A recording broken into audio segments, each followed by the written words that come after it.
اللہ من الشیطان الرجیم بسم اللہ الرحمن الرحیم۔ عزیز طلباء، آج ہمارا انٹرنیشنل ٹریڈ تھیوری 1 کا تعارفی جو لیکچر ہے وہ بھی جو آپ نے سنا، تو آج ہم اس کا آغاز کرتے ہیں۔ انٹروڈکشن کے طور پر آپ یہاں پر یہ دیکھیں کہ ہر نظریہ بین الاقوامی تجارت کا تعلق دو بنیادی سوالوں کے جواب سے ہے۔ نمبر 1، ملک کے درمیان تجارت کا حجم، سائز اور سمت کو کون متعین کرتا ہے۔ نمبر 2، عالمی طور پر اشیاء کا تبادلہ یا لین دین کسی شرح پر ہوگا۔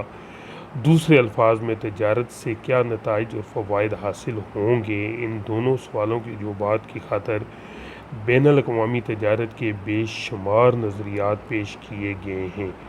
یہ نظریہ مندرجہ ذیل پر مشتمل ہوں گے۔ نمبر 1، مرکنٹائلز کا نظریہ، ٹھیک ہے جی۔ نمبر 2، کلاسیکل نظریہ تجارت۔ نمبر 3، نیو کلاسیکل نظریہ تجارت۔ نمبر 4، بین الاقوامی تجارت کا عمومی ماڈل۔ نمبر 5، ہیکسر و ہیلن کا نظریہ، ہیکسر و ہیلن سموئلسن یا عاملین کے معاوضوں کی یکسانیت کا نظریہ۔ نمبر 7، لینٹف پیراڈاکس وغیرہ۔ ان پر ہم ٹائم ٹو ٹائم جو ہم آگے کی طرف جائیں گے ڈسکس کریں گے۔ تو آج سب سے پہلے ہم مرکنٹائلز تجارت کا نظریہ بیان کرتے ہیں۔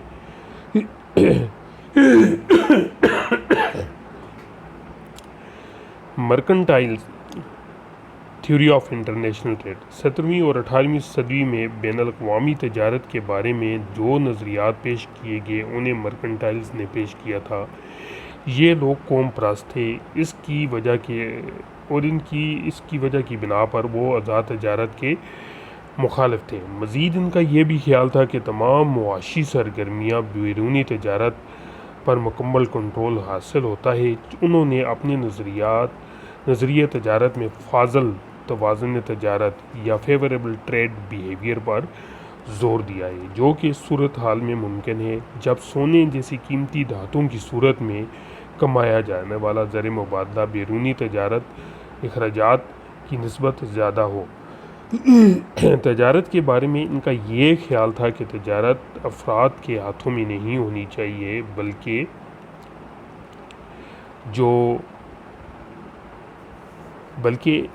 یہ ہونا چاہیے کہ تجارت افراد کے ہاتھوں میں نہیں ہونی چاہیے، کیونکہ اگر ایسا کیا جاتا تو افراد قیمتی دھاتوں کو کیوبا سے چینی اور انڈیا سے لینن منگوانے میں ضائع کر دیں گے۔ مختصر یہ کہ مرکنٹائلز تجارت کے کنٹرول میں رکھنا چاہتے تھے تاکہ توازن تجارت میں فاضل پن رہے۔ نمبر 2، کلاسیکل نظریہ تجارت۔ یہ نظریہ مندرجہ ذیل پر مشتمل ہے، بہت ہی امپورٹنٹ عزیز طلباء نظریہ ہے۔ سم ٹائم پنجاب یونیورسٹی کے اکثر سلیبس میں اس کے بارے میں بہت سارے کوشچن آئے ہیں۔ نمبر 1، آڈم سمتھ کا نظریہ کلی برتری۔ نمبر 2، ڈیوڈ رکازو کا نظریہ کلی برتری۔ سب سے پہلے ہم آڈم سمتھ کے کلی برتری کا جائزہ لیتے ہیں، یا theory of absolute advantage. David Hume نے 1752 میں اپنی کتاب پولیٹیکل ڈسکرسز میں لکھا ہے کہ اس نے مرکنٹائل پر شدید اعتراضات کیے۔ ہیوم کے مطابق ایک ملک کے لیے فاضل توازن تجارت حاصل کرنا ممکن ہی نہیں، کیونکہ اگر فاضل توازن تجارت کی وجہ سے ملک کے سونے کی صورت میں وصولیاں اس کی ادائیگیوں سے بڑھ جاتی ہیں تو اس ملک میں زر کی مقدار اور قیمتوں میں اضافہ ہو جائے گا اور فاضل پن ختم ہو جائے گا۔ اس کے برعکس اگر سونے کی صورت میں ادائیگیاں زیادہ ہو جائیں گی تو اس ملک میں زر کی مقدار اور قیمتوں میں کمی آ جائے گی اور خسارہ ختم ہو جائے گا۔ قیمتوں میں اضافے سے برآمدات کم ہو جائیں گی اور قیمتوں میں کمی سے برآمدات میں اضافہ ہو جائے گا۔ لہذا توازن تجارت کبھی بھی فاضل پن میں نہیں رہ سکتا۔ ہیوم کے بعد آڈم سمتھ کے خیال میں عام ہوئے۔ آڈم سمتھ کا عرصہ حیات 1723 to 1790 کا گلاسکو یونیورسٹی میں اخلاقیات کے پروفیسر تھے۔ وہ بابائے کلاسیکل معیشت دان کہلاتے ہیں۔ 1776 میں اپنی کتاب اقوام کی دولت لکھی، جس میں اس نے نظریہ کلی برتری پیش کیا۔ آڈم سمتھ آزاد تجارت کا حامی تھا، اس سلسلے میں وہ بین الاقوامی تقسیم کار اور تخصیص کار یعنی division of labour and speculations کے اوپر زیادہ زور دیتا تھا۔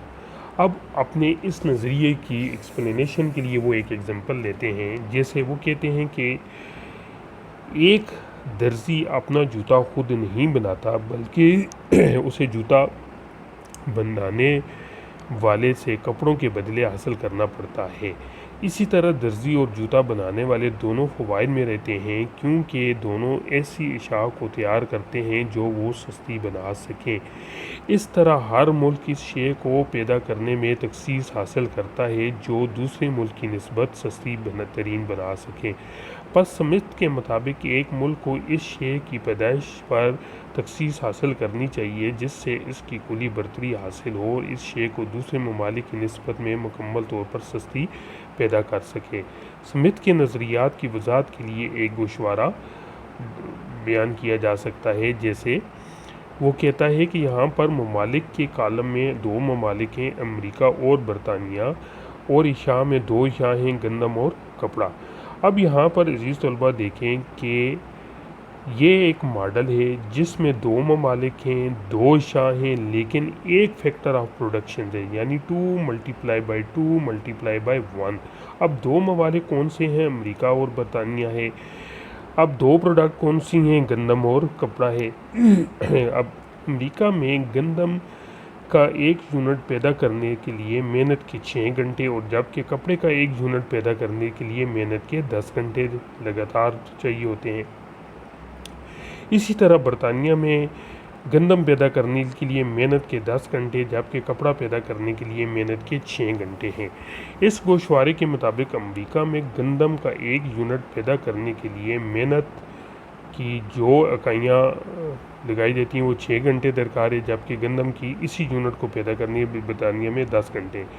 عزیز طلبہ، اگر یہاں پر یہ دیکھا جائے کہ امریکہ کو گندم کی پیداوار میں تخصیص حاصل ہے تو وہ گندم کی پیداوار میں اسپیشلائزیشن حاصل کرے گا، جبکہ برطانیہ کو کپڑے کی پیداوار میں اسپیشلائزیشن حاصل ہے تو وہ کپڑے کی پیداوار میں اسپیشلائزیشن یا تخصیص حاصل کر لے گا۔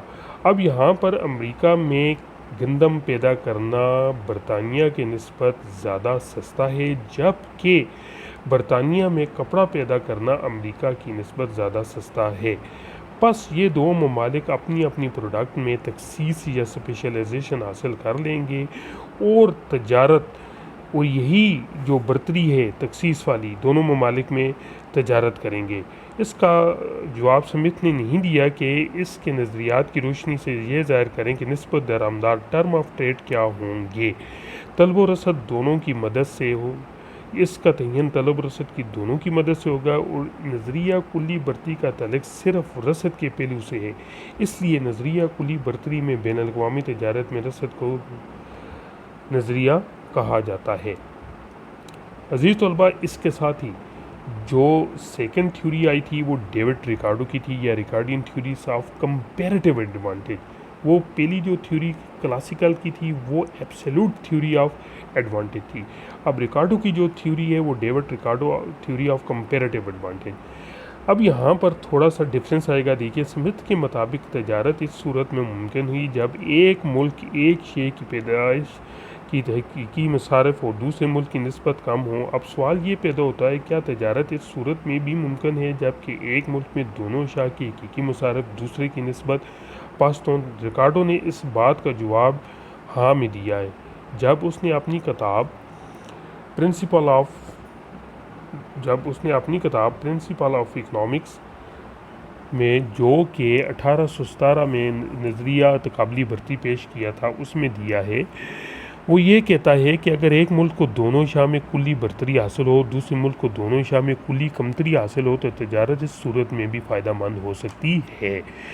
جب ایک ملک دو اشیاء پیدا کرتا ہے جس سے یا اس کو کلی برتری نسبتاً زیادہ ہے اور دوسرا ملک وہ اشیاء پیدا کرتا ہے جس میں اسے کلی کمتری نسبتاً کم ہے۔ چنانچہ ریکارڈو کے مطابق تجارت آزاد تجارت کے ہوتے ہوئے ایک ملک اس شے میں تخصیص حاصل کر کے برآمد کرے گا جس میں اس کی برتری نسبتاً زیادہ ہو، اور وہ شے جس کی پیدا کرنے میں اس کو ملک کے مصارف نسبتاً کم ہو، اس شے کو درآمد کرے گا جس میں اس نسبتاً کمتری کم ہے۔ اب یہاں پر یہ دیکھتے ہیں کہ اس نظریے کا بھی 2 × 1 کے ماڈل یعنی 2 ممالک 2 اشیاء 2 عاملین 1 عامل پیدائش کی صورت میں پیش کیا گیا ہے۔ جیسے یہ ایک گوشوارہ نمبر 2 ہے، یہاں پر 2 ممالک ہیں، پرتگال اور برطانیہ، جبکہ 2 اشیاء ہیں، شراب اور کپڑا۔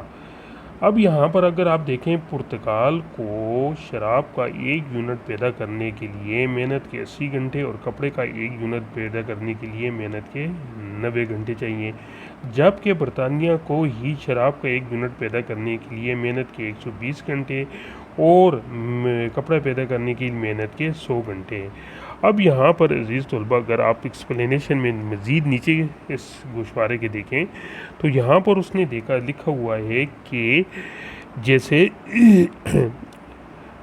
80/120 تو یہاں پر ملٹیپلائی 65% ہے، جبکہ پرتگال کو کپڑے کا 1 یونٹ بنانے کی خاطر بتانے کی کوشش کا 90% درکار ہے، جیسے 90/100 ملٹیپلائی بائی 100 = 90%۔ اس کے برعکس برطانیہ کو دونوں اشیاء میں کلی کمتری حاصل ہے، لیکن اسے کپڑے میں نسبتاً کم کمتری حاصل ہے، جس طرح 100/90 ملٹیپلائی بائی 100 = 11% ہے، اور اسی طریقے سے 120/80 ملٹیپلائی بائی 100 = 150 ہے۔ پس ریکارڈوں کے مطابق یہ صورتحال اس صورت میں بھی ہو سکتی ہے کہ پرتگال شراب کی پیدائش میں تخصیص حاصل کرے کیونکہ اسے کمپلیٹ کمپیریٹیو ایڈوانٹیج حاصل ہے، جبکہ برطانیہ کپڑے کی پروڈکشن میں پیداوار حاصل کرے کیونکہ اسے کمپیریٹیو لیس ڈس ایڈوانٹیج حاصل ہے۔ تو ڈیوڈ ریکارڈو یہ بھی کہتا ہے کہ اس صورت میں بھی تجارت ممکن ہو سکتی ہے کہ جب دونوں ممالک میں دونوں اشیاء کی نسبت کمپلیٹ کمپیریٹیو ایڈوانٹیج ہو یا کمپلیٹ کمپیریٹیو ڈس ایڈوانٹیج ہو۔ میں عزیز طلبہ آپ سے امید کرتا ہوں کہ جس طریقے سے absolute theory of international trade اور ریکارڈو کی تھیوری آف انٹرنیشنل ٹریڈ دونوں کا تقابلی جائزہ لینے کے بعد آپ آسانی کے ساتھ ایبسلیوٹ اور کمپیریٹیو ایڈوانٹیج کا ٹاپک آسانی کے ساتھ سمجھ سکیں گے۔ اس کے ساتھ ہی یہاں پر ریکارڈو کے نظریے تجارت اور تجارت کے نتائج و فوائد ہیں۔ اب یہاں پر آپ نے جو اوپر میں ڈسکشن کی ہے اس میں آپ تجارت کو اس طرح پیش کر سکتے ہیں کہ یہاں پر ایک لفظ استعمال ہوا ہے کہ انڈر اے ٹرکی، یعنی تجارت شروع ہونے سے پہلے ایک ملک میں کس چیز کی پروڈکٹ میں اسے کمپلیٹ ایڈوانٹیج حاصل ہے کمپیریٹیو، اور کس پروڈکٹ میں کمپیریٹیو ڈس ایڈوانٹیج حاصل ہے۔ اب یہاں پر اس کا آپ نے جائزہ لینا ہے اور اس کے جو خوبیاں ہیں اور جو اس کی خامیاں ہیں ان کو آپ نے ڈسکس کرنا ہے۔ تو عزیز طلباء میں آپ سے امید کرتا ہوں کہ آپ جس وقت یہ دونوں کا آپ تقابلی جائزہ لیں گے اور ان کو آپ ڈسکس کریں گے تو آپ آسانی کے ساتھ اس قابل ہو سکیں گے کہ ان دونوں تھیوریز کا آپ موازنہ کر کے کہ کمپیریٹیو ایڈوانٹیج میں کس طریقے سے ایک ملک کمپلیٹ اسپیشلائزیشن حاصل کرتا ہے اور کس ملک کو لیس ڈس ایڈوانٹیج حاصل ہوتا ہے، اور کس طریقے سے دونوں ممالک کس ٹرم آف ٹریڈ کے تحت تجارت شروع کرتے ہیں۔ تو یہ آج ہمارا ایبسلیوٹ اور کمپیریٹیو ایڈوانٹیج کا ٹاپک تھا، جو کہ میں امید کرتا ہوں کہ آپ کو ریڈنگ کرنے کے بعد سمجھ آئے گا، اور اس کے بعد اگر آپ کو کوئی کیوریز یا کوئی کوشچن ہو تو مجھے آپ واٹس ایپ کر سکتے ہیں۔ اللہ آپ کا حامی و ناصر ہو۔ Thank you very much.